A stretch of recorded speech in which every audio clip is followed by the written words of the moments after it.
Well, Queen City News is celebrating QC Pride all this month. We're telling you the stories of the LGBT community all across our area. And tonight, we're focusing on some familiar voices. Well, you likely listen to them on your way to work. Radio hosts whose voice you may know, and increasingly lives that they share with you out in the open.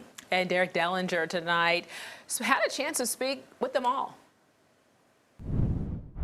Whether you're being informed, this is WFAE News. I'm Nick Delacanal. Or entertained, the voices of the LGBTQ community in Charlotte are not that far away. If I ever earn a doctorate, honorary or not, I will make everybody call me Dr. Brown. And it may not sound like a big deal, but it is. When I first started here at KISS, I was in the closet.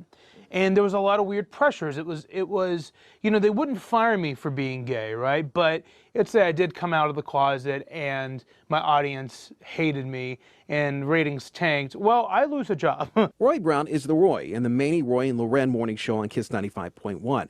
And a few years ago, he decided to at least publicly come out. Charlotte has welcomed me from the beginning, yeah. A coming out that has quite literally made headlines and that showed it wasn't really that big of a deal in a place that not too long ago wasn't as accepting. Brown is arguably one of the more prominent LGBT radio personalities, but he is definitely not the only one. Holly and I just started here in Charlotte in March. Miguel Fuller is one half of the Miguel and Holly show on Hits 96.1. He's openly gay, something which was an issue at one point. I remember when I first started in 2008 on a morning show in Florida, there was a big meeting about how do we handle my sexuality. There is a perception that radio is seen as more socially conservative. Talk radio is a good example of this.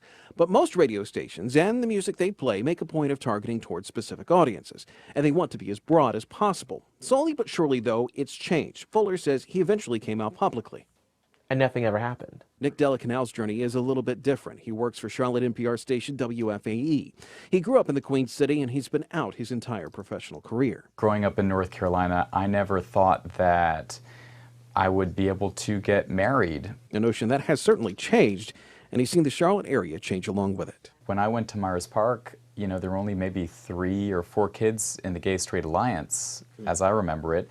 And my brother and sister were only like 4 years younger than me, and when they went, my sister told me the Gay-Straight Alliance was the most popular club in school. Delacanal is also a reporter for WFAE and says that his being gay has actually helped shape some of what he covers, going after a diversity of voices and a desire to cover arts and culture. Miguel makes his life a part of the show, and ever since Roy came out, he openly talks about his partner.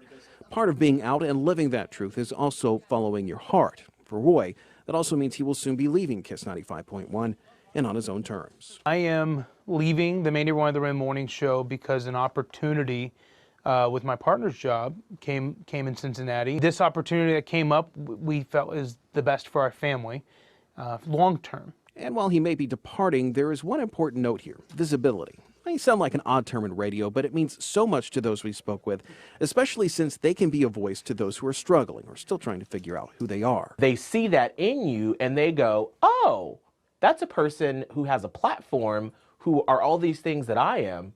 Things are going to be okay. They know their presence. R.V. Milk said it's very important to be visible, and for us to be visible is much more than a voice. I love the fact that I share airwaves here in the South, in Charlotte, North Carolina, with other gay radio hosts. I love that. There needs to be more of that. And more, there's a good chance that it will. In Charlotte, Derek Dellinger, Queen City News.